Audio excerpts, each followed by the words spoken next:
Hello everyone, welcome to a brand new episode of Tell Me Something Cool. I'm Ryan Rasbiani. And I'm Steven. And my last name does not spelled as R-O-S-B-I-A-N-I, Steven. So next time when you're editing, get your together, bro. It's all good, I'm just kidding.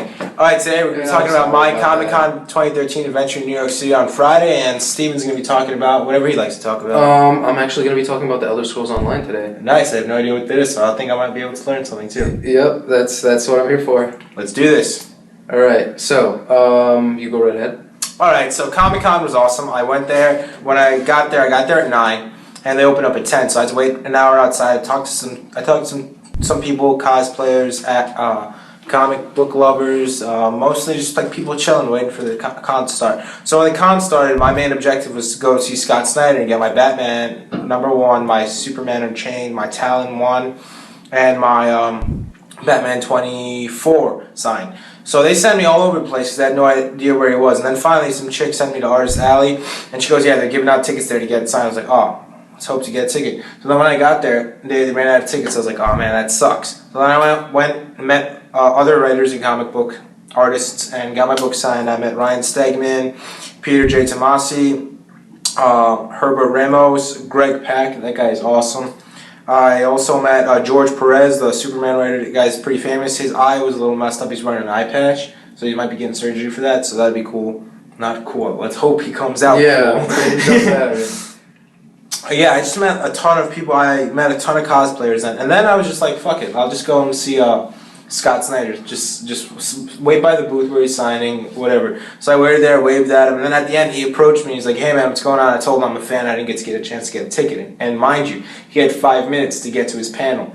He goes, yeah man, don't worry. He whoops out his messenger bag and he pulls out a Sharpie and he signs my books for him. I go, dude, you're awesome. So now I'm eternally grateful to Scott Snyder.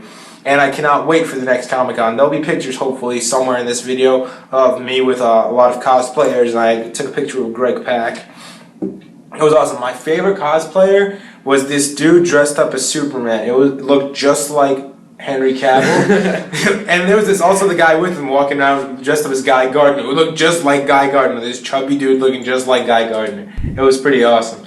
Yeah, and next year hopefully we'll get this guy to come with me, and hopefully Andrew will be able to come through, and Scott and Michael, and we'll get the whole gang in there and we'll do videos. We'll cover some footage, maybe record some stuff for you guys. Definitely interview a ton of cosplayers next year. Hopefully get an interview with some writers and artists, and hopefully see some of you there. And I know we're a very small fan base. Barely a fan base. Yeah, but like, if you see us, come up to us, say hi, and give us your opinions. And to the guy in the last video where I said something about the GTA, maybe I messed up, I'm not sure, maybe you misheard, but I said it's a rumor. I didn't say it was confirmed that GTA 5 is coming out in November, which is obviously, that will not be happening anytime soon.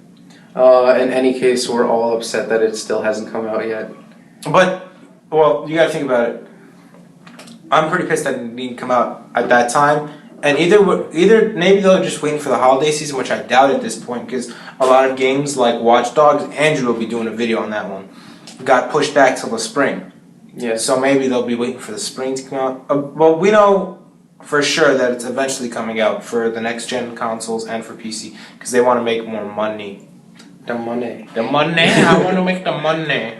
All right. So on to the Elder Scrolls Online. Now this. It's, as I said, it's a long ways away, but it's still worth noting, and there's not as much media coverage on it.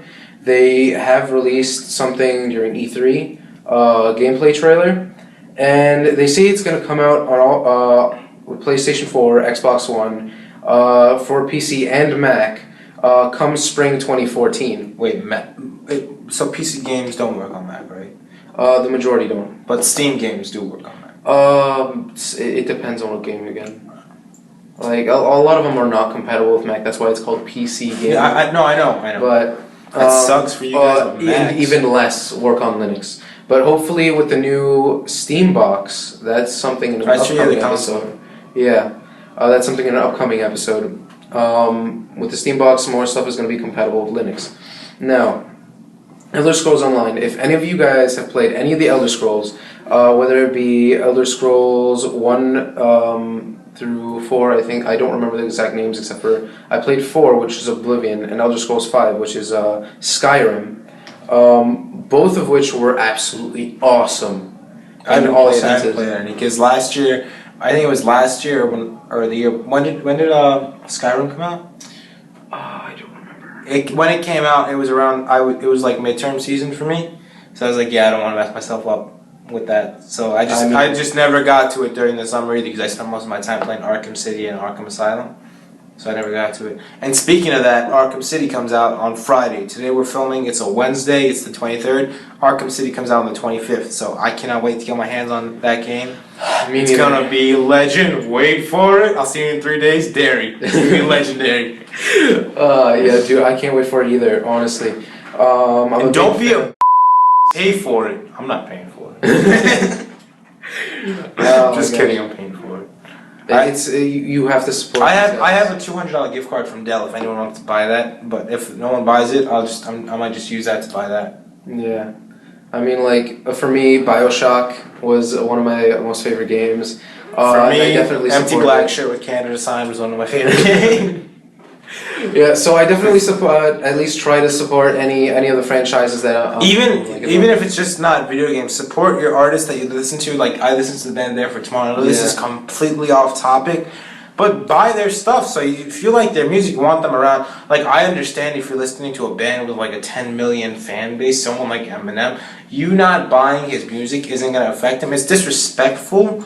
But it's not going to affect them to a certain degree as There for Tomorrow gets affected, where their fan base is like 150,000 fans. Yeah, so they're gonna. That's why, like, I'm happy to buy their album rather than buy a guy who's a multi-million fan base album. And bringing this back to gaming, actually, there with a lot of the newest indie games, there are a couple where the number of copies torrented actually surpass the number of copies sold. That sucks. And in cases like this, I don't remember the names off the top of my head, but it's like an 80% to 20% How do they keep track of it? Because torrents are like, it's like pure, maybe by their seed number and their pure number, but that's constantly changing.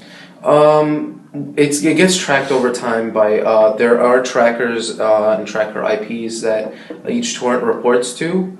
And that's a way to count it, and these are also estimates as well, so they're not entirely accurate. But it's still, the fact that people would torrent indie games is terrible because these guys really don't work hard and they spend a ton of money on it. Especially when it's a really good one. And that's one of the main reasons Rockstar didn't want to release Grand Theft Auto 5 on PC, because they knew people weren't going to buy it, they were just going to torrent it.